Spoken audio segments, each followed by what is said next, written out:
My sister passed away 3 years ago, and she was in the ICU for a week, and she has 3 young kids, and we were all by my sister's side in the hospital, her husband, my mom and dad and I, Cody and I, and I was just struck by thinking about moms who do not have anybody in their lives, and they just feel lost. So the best way I can describe strong families is it's essentially a safety net. A lot of us are blessed with family support, friend support, church support, but you have to realize there's some people who don't have that.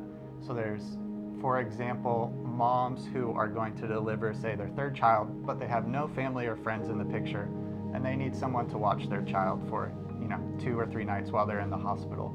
And so the church steps in and say, hey, we're going to be your community, we're going to be your people, we're going to be the church, and we're going to be a safe place for your kids.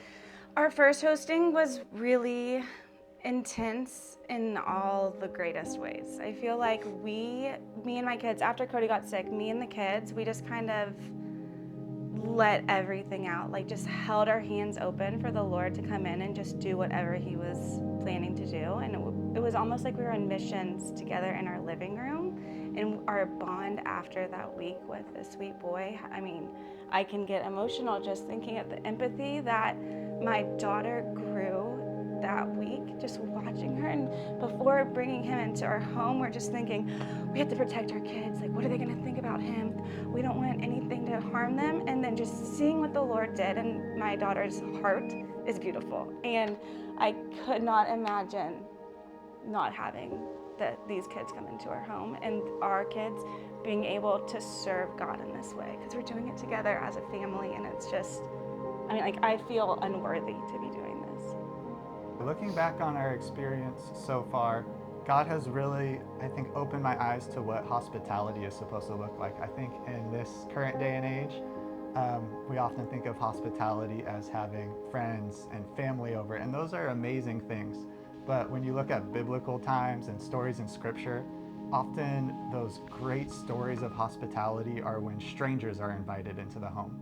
My biggest encouragement to you is it may seem daunting, whether that's wanting to host a kid for a week or 2 days or even babysitting a stranger.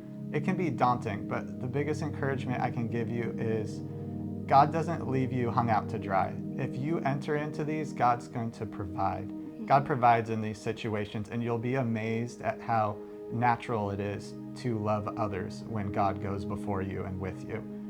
And suddenly it's not so scary anymore. Suddenly it's just another 3-year-old, just another part of your community who you are pouring love onto.